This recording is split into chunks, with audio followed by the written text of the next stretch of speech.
Hello students, I am Anushka and welcome to Team Ashish Tiwari YouTube channel. And मैं आशा करती हूँ आप सभी अच्छे होंगे। मैं इस चैनल के माध्यम से आपके लिए BCom honours and BCom programme के स्टूडेंट सेमेस्टर 2 वाले जो स्टूडेंट्स हैं पर्टिकुलरली उनके लिए लाई हूँ माइक्रो इकोनॉमिक्स का ये चैप्टर। इससे पहले हम लेसन 3 तक कंप्लीट कर चुके हैं। लेसन 3 में इतना ज़्यादा कुछ था नहीं, but 1 and 2 it's more on the basic side. ठीक है, अगर आप ड्यू सोल रेगुलर या किसी और यूनिवर्सिटी से ये सब्जेक्ट पढ़ रहे हैं तो ये सीरीज़ आपके लिए बहुत ही उपयोगी होने वाली है। हर चैप्टर को हम सिंपल भाषा में समझाएंगे, इम्पॉर्टेंट कॉन्सेप्ट्स को ब्रेक डाउन करेंगे और एग्ज़ाम पॉइंट ऑफ व्यू से भी डिस्कस करेंगे।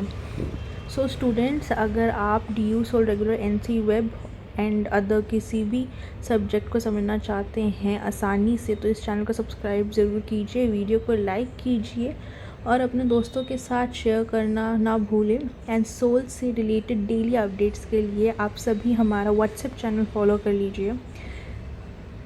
चलिए शुरू करते हैं हमारा lesson number 4, determination of GDP, actual and potential GDP, aggregate expenditure, consumption function, investment function, equilibrium GDP, इन सारे कॉन्सेप्ट्स हम चर्चा करने वाले हैं। सो चलिए, ये हमारा लेसन नंबर 4 है, हम इससे करने जा रहे हैं अपना स्टार्ट। ठीक है, सबसे पहले हम आएंगे अपने इंट्रोडक्शन पे। सबसे पहले हम आएंगे अपने इंट्रोडक्शन पे। पहला है मीनिंग ऑफ इनकम एंड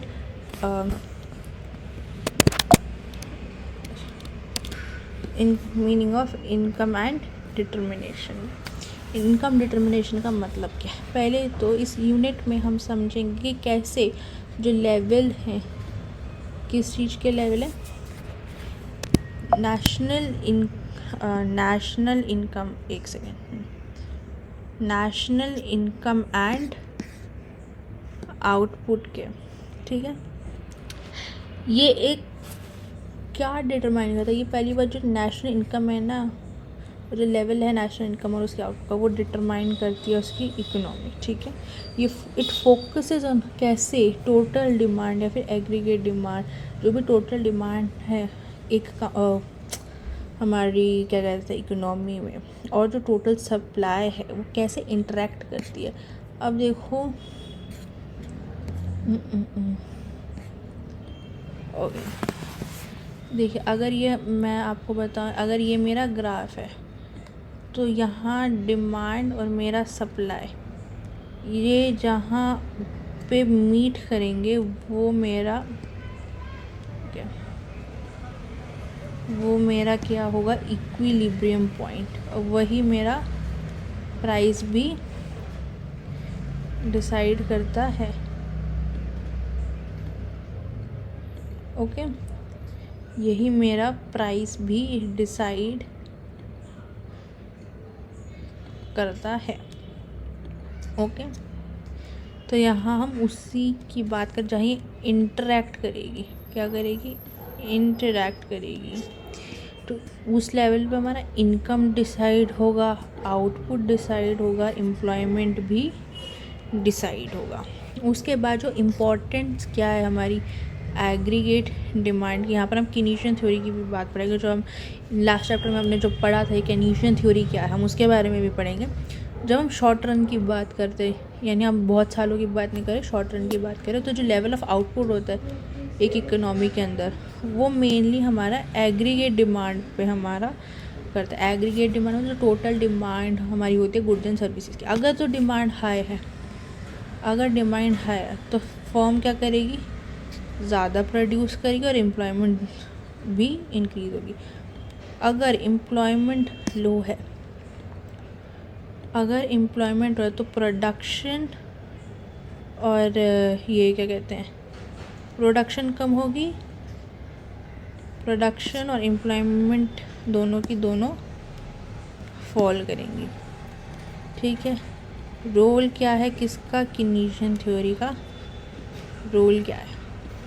ठीक है, तो एक सेकेंड, तो जो कीनीशियन इकोनॉमिक्स है ना, ये एम्फसाइज करती है अगर डिमांड इनसफिशिएंट है तो वो अनएम्प्लॉयमेंट को इंक्रीज़ करेगी और इवेंचुअली जो इकोनॉमी है इवेंचुअली एक सेकेंड जस्ट सेकेंड हाँ, तो इवेंचुअली जो इकोनॉमी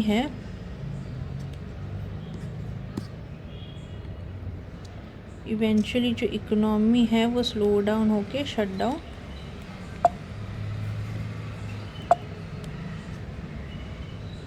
हो जाएगी। ठीक है, गवर्नमेंट इंटरवेंशन बहुत ज़रूरी होता है, बिकम्स इम्पॉर्टेंट, ताकि स्टेबलाइज रहे हमारी इकोनॉमी। अब बिज़नेस साइकिल हम बात करेंगे, बिज़नेस साइकिल, एक्चुअल जीडीपी और पोटेंशियल जीडीपी के बारे में। बिज़नेस साइकिल के बारे में हम पहले भी डिस्कस कर सकते हैं, आउटपुट फ्लक्चुएशन के बारे में भी डिस्कस करेंगे। जब हमारी इकोनॉमी जो है वो स्मूथली ग्रो नहीं करती है, डज नॉट ग्रो स्मूथली। इसका कलर चेंज हो सकता है क्या?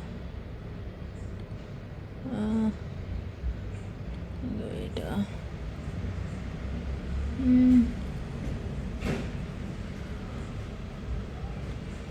हाँ सॉरी, जब हमारी इकोनॉमी स्मूथली ग्रो नहीं करती है तो ये एक्सपीरियंस करती है फ्लक्चुएशंस। उस फ्लक्चुएशंस को हम बोलते हैं बिज़नेस साइकिल। अब एक्सपेंशन वाली स्टेज में हम बिज़नेस साइकिल के बारे में बहुत बार पढ़ चुके हैं। अगर आपको बिज़नेस साइकिल के बारे में डिटेल में पढ़ना तो हमारी प्रीवियस वीडियो को देखें। ठीक है, प्रीवियस वीडियो जो हमारी है आप उसको रेफ़र कर सकते हैं। ठीक है, तो हम कह रहे हैं एक्सपेंशन के टाइम पर, मतलब जब हमारी इकोनॉमी, अभी आप एक्सपेंशन को समझिए कि एक्सपेंशन मतलब हमारी जो इकोनॉमी है वो क्या कह रही है, इट्स डूइंग गुड। ये क्या कर रही है, ये हमारा इकोनॉमी जो है अच्छा कर रही है, तो उसको हम बोलेंगे एक्सपेंशन। उसको हम क्या बोलेंगे, एक्सपेंशन। उस टाइम पे हमारी एम्प्लॉयमेंट जो है वो राइज करेगी, और रिसेशन मतलब इकोनॉमी जो हमारी है ना वो फॉल कर रही है। जब हमारी इकोनॉमी फॉल कर रही है ना, तो ये हमारी जो एम्प्लॉयमेंट है, एम्प्लॉयमेंट ये भी क्या करती है, ये भी फॉल करती है। ठीक है, एक्चुअल जीडीपी। अब देखो एक्चुअल जीडीपी क्या होता है, जो भी रियल लेवल ऑफ आउटपुट है produced in the economy at a given time, उसको हम बोलेंगे एक्चुअल जीडीपी। जो रियल आउटपुट प्रोड्यूस किया गया है एक इकोनॉमी में एक गिवन टाइम पे, उसको हम बोलेंगे रियल इकोनॉमी। ये हायर भी हो सकती है, ये लोअर भी हो सकती है। किससे हायर लोअर हो सकती है, नॉर्मल लेवल ऑफ इनकम से हायर लेवल हो सकती है। ये डिपेंड करता है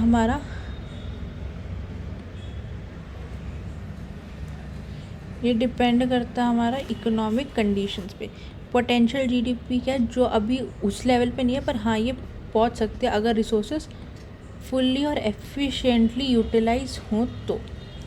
अभी आउटपुट गैप क्या होता है, अब जो भी एक्चुअल जीडीपी और पोटेंशियल जीडीपी में जो डिफरेंस होता है, ठीक है, जो भी हमारा पोटेंशियल जीडीपी और एक्चुअल जीडीपी में डिफरेंस होता है, जीडीपी,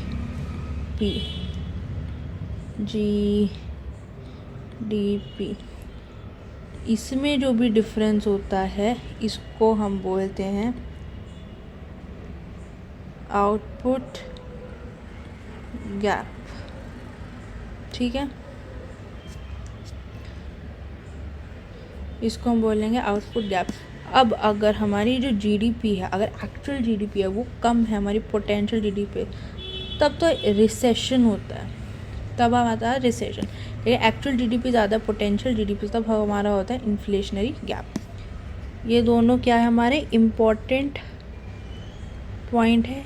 इसको तो आपको रट्टा मारना ही मारना। रट्टा क्या मारना, ये तो भाई लॉजिक की बात है, ये तो हमारी लॉजिक की बात है। अब आता है एग्रीगेट डिमांड पर, इक्विलिब्रियम आउटपुट पर। एग्रीगेट डिमांड क्या है? एक तो व्हाट आई वांट इज कि इसका कलर थोड़ा चेंज हो। रेक्टेंगुलर सेक्शन, रिडक्ट, ये क्या है? Sketch, okay whatever, okay no, ये ही ठीक है।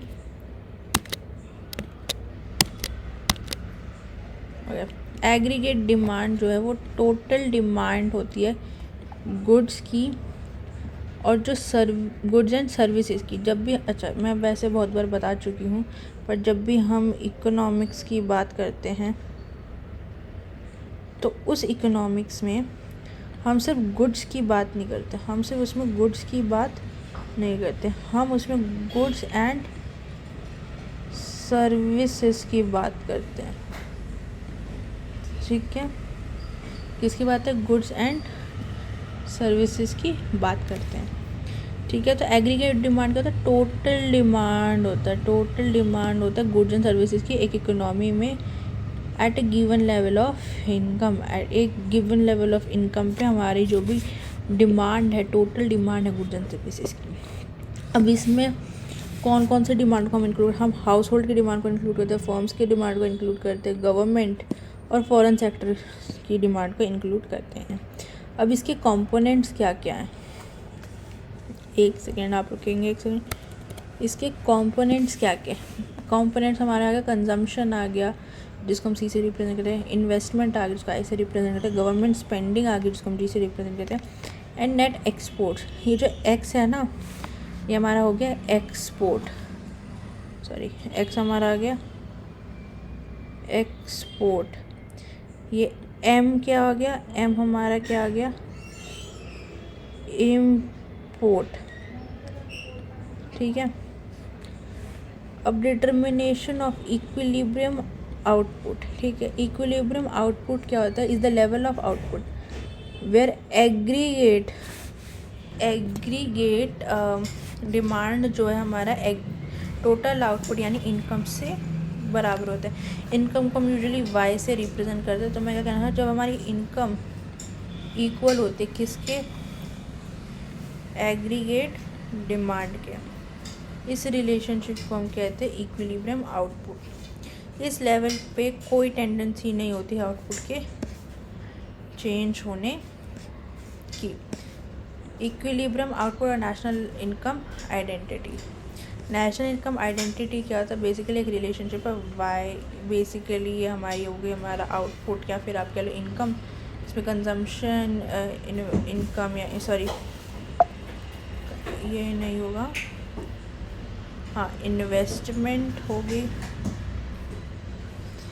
गवर्नमेंट स्पेंडिंग होगी, और ये एक्सपोर्ट माइनस इंपोर्ट जो हमारा होता है, मतलब इसको हम क्या बोलते हैं? इसको हम बोलते हैं नेट एक्सपोर्ट्स। ठीक है, यह हमें दिखाता है कि जो टोटल इनकम है ना वाई, ये इक्वल टू है expenditure of the economy. Equilibrium condition ये अकर कब होते हैं? जो हमारे प्लान्ड एक्सपेंडिचर होते हैं ना वो एक्चुअल आउटपुट के इक्वल होता है, और इस पॉइंट पे एक्सेस डिमांड और सप्लाई कुछ नहीं होता है, और कोई इंसेंटिव जो फर्म है इनको कोई इंसेंटिव नहीं मिला तो ten the production. Consumption function and aggregate demand, जो रोल है ना कंजम्पशन इन एग्रीगेट डिमांड वो क्या है? कंजम्पशन है ये लार्जेस्ट कंपोनेंट होता है हमारा एग्रीगेट डिमांड का। ठीक है, चेंज अगर होता है कुछ भी कंजम्पशन में तो वो टोटल डिमांड और आउटपुट को कम्प्लीटली इफ़ेक्ट करता है। कंजम्पशन फंक्शन कॉन्सेप्ट, जो कंजम्पशन फंक्शन है ना वो रिलेशनशिप दिखाता है बिटवीन इनकम एंड कंजम्पशन। ये एक्सप्लेन करता है कैसे कंजम्पशन चेंज होता है जब इनकम चेंज होती है। कंजम्पशन फंक्शन की बात आई जो मतलब है, जो कंजम्पशन फंक्शन है ना वो एक्सप्रेस करता है कि कैसे लोग स्पेंड करते हैं इनकम लेवल्स। बेसिक फॉर्म क्या होता है? ये अगर आपको किसने भी मैथ्स पढ़ी है, सो ये हमारा मैथ्स, अगर मैं बात करूँ मैथ्स में, ये हमारी क्या होती है, ये हमारी होती है स्लोप की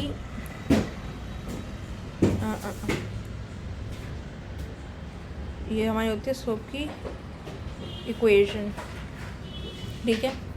वही है तो फिर वही हमें स्लोप की इक्वेशन दे रखी है, और इसमें ये जो बी होता है, बी यहाँ पर हमारा क्या है, मार्जिनल प्रोपेंसिटी टू कंज्यूम, यानी MPC, ये दिस इज आर स्लोप, ठीक है। ये MPC के बारे में बोला, MPC है क्या, तो ऑब्वियसली यहाँ पर Y इनकम होगा, C कंजम्पशन होगा, A हमारा ऑटोनॉमस कंजम्पशन है। ऑटोनॉमस कंजम्पशन को ना C के ऊपर बार से भी चेंज करते हैं कि ये चेंज नहीं होता, मतलब अगर कंजम्पशन ज़ीरो भी है ना, क्या है कंजम्पशन व्हेन इनकम ज़ीरो, जब इनकम ज़ीरो होती है तब भी कंजम्पशन होता है, क्योंकि ये क्यों होता है, due to past savings, due to past savings की वजह से। MPC का ये फ्रैक्शन होता है, एक additional income that is spent on consumption. हर एक कंजम्पशन में एक्स्ट्रा एडिशनल इनकम जो स्पेंड हो रही है, ठीक है। अगर मैं बोलूँ, अगर इनकम इंक्रीज़ कर रही है बाय 100, तो जो कंजम्पशन है ना वो भी 80 से बढ़ेगा, तो मतलब हम अगर देखें तो 80 अपॉन में 100, 10 से 10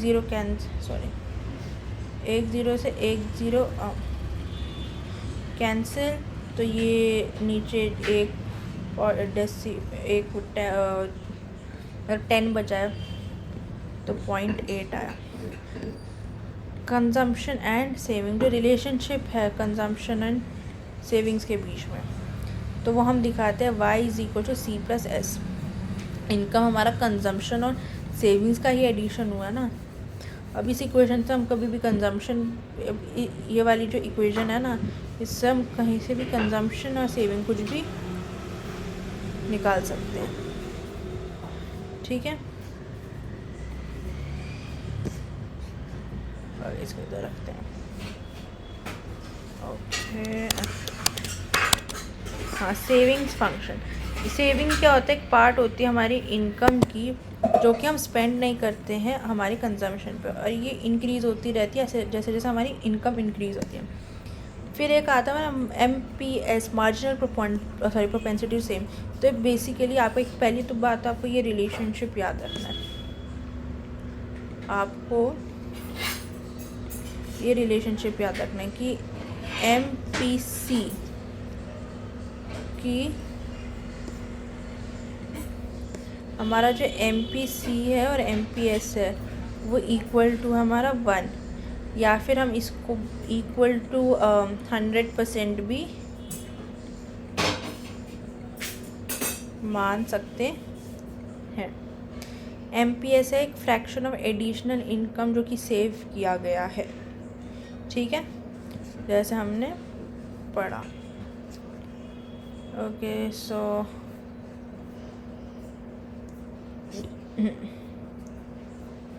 अब हम पढ़ेंगे कंजम्पशन, एग्रीगेट डिमांड और ऑटोनॉमस स्पेंडिंग के बारे में। ऑटोनॉमस स्पेंडिंग क्या हुई, ऑटोनॉमस स्पेंडिंग बेसिकली एक पार्ट होता है स्पेंडिंग का जो कि डिपेंड नहीं करता हमारे इनकम पे। ये इसमें क्या क्या इंक्लूड करता है, बेसिक कंजम्पशन, गवर्नमेंट स्पेंडिंग और सम इन्वेस्टमेंट, तो ये सारी चीज़ें वो इंक्लूड करता है। Impact on aggregate demand and increase in autonomous spending, increase करता है एग्रीगेट डिमांड को, which leads to higher output and income. Multiplier effect, जो भी चेंज होता है स्पेंडिंग में, वो लीड करता है larger change in income due to repeated rounds of spending. This is known as multiplier effect. ठीक है, जो भी स्पेंडिंग होती है वो एक लार्जर इनकम का पार्ट बनती है। इसका मतलब क्या हुआ, अगर मेरे पास 100 रुपीज़ हैं, अगर मेरे पास 100 रुपीज़ है और मैं इसकी 100 रुपीज़ की क्या मतलब चॉकलेट लाने जाती हूँ, मतलब चॉकलेट, जब मैं इस ये 100 रुपीज़ का चॉकलेट पे स्पेंड कर रही हूँ एक दुकानदार के पास, तो उस केस में क्या हो रहा है, मेरे लिए तो ये स्पेंडिंग है, पर इकोनॉमी में अगर देखा जाए तो ये इसके लिए एक इनकम भी हुई, ये इसके लिए क्या हुई, एक इनकम भी हुई। ठीक है, अब इकोनॉमी में इनकम हुई है, जो भी इकोनॉमी बढ़ा तो रही है। चलिए इस पर हम ज़्यादा डिस्कस नहीं करेंगे। मैं बस एक कहना चाह रही हूँ, अगर आप किसी चीज़ पे स्पेंड कर रहे हो तो वो दूसरे बंदे के लिए उसकी इनकम है। अब भी सोचो अभी कितने लोग स्पेंड करते होंगे, कितने लोगों की ये इनकम बनती होगी, मतलब ये मल्टीप्लाई होता रहता है। इसलिए हम इसको क्या कहते हैं, इसलिए हम इसको कहते हैं multiplier effect, equilibrium income and output. ठीक है, तो ये हमारा लास्ट टॉपिक बचा है। मीनिंग ऑफ इक्विलिब्रियम क्या होता है, इक्विलिब्रियम इनकम का मतलब क्या होता है। Equilibrium income is the level of income where aggregate demand हमारा इक्वल होता है एग्रीगेट आउटपुट के। ठीक है, अगर एग्रीगेट डिमांड ज़्यादा तो ऑब्वियसली फर्म्स क्या करेंगी, प्रोडक्शन इंक्रीज़ कर देंगी। डिमांड कम है तो ऑब्वियसली फर्म क्या करेंगी, रिड्यूस कर देगी प्रोडक्शन को। यहाँ पर ये इंक्रीज़ करेगी,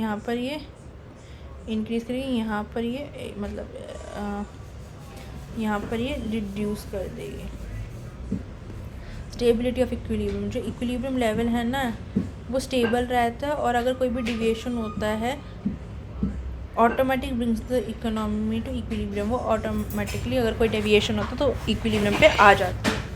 meaning of saving and investment, saving जो है ना एक पार्ट होता है इनकम का जो कि कंज्यूम नहीं किया जाता है ऑब्वियसली, और इन्वेस्टमेंट जो है वो स्पेंडिंग हमारी होती है ऑन कैपिटल गुड्स। ठीक है, equality of savings and investment, equilibrium पे हमारी जो सेविंग्स होती है ना वो इन्वेस्टमेंट के इक्वल होती है, जस्ट लाइक दिस। ये कंडीशन क्या इंश्योर करती है कि जो टोटल इनकम है ना वो रिमेन है स्टेबल। ओके,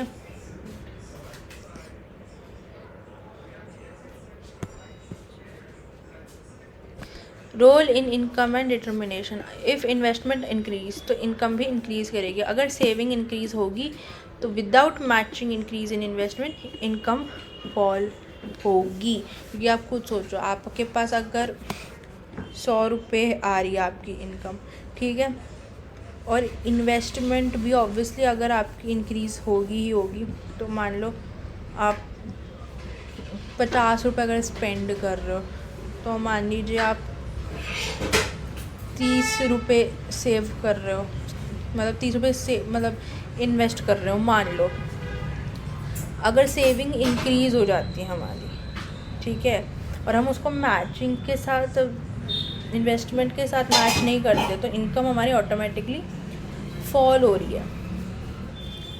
ठीक है, अगर आप 100 रुपये अगर आप 100 रुपये कमा रहे हो, ठीक है, और आप सेविंग इंक्रीज़ कर रहे हो और इन्वेस्टमेंट के साथ मैच नहीं कर रहे हो, 50 रुपये आपने कंज्यूम कर लिए, अब ये जो बाकी 50 रुपये बचे उसमें से कुछ आप इन्वेस्टमेंट करो, कुछ आपकी सेविंग्स भी बचेगी। अगर आपकी सेविंग बढ़ती जा रही है और इन्वेस्टमेंट बढ़ रही है बट उससे मैच करके नहीं बढ़ रही है, तो आपकी इनकम जो है फॉल करेगी। ठीक है, तो ये थी आपकी लेसन नंबर 4 जिसमें आपके सारे इम्पॉर्टेंट टॉपिक्स कवर हुए हैं।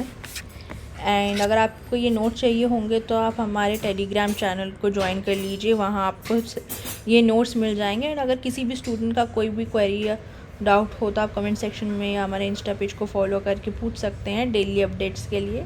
सभी हमारा व्हाट्सएप चैनल ज्वाइन कर लीजिए अगर आपको ये लेक्चर अच्छा लगा हो तो। एंड सब्सक्राइब करिए। अगले वीडियो में हम मिलेंगे 5 लेसन नंबर 5 पे।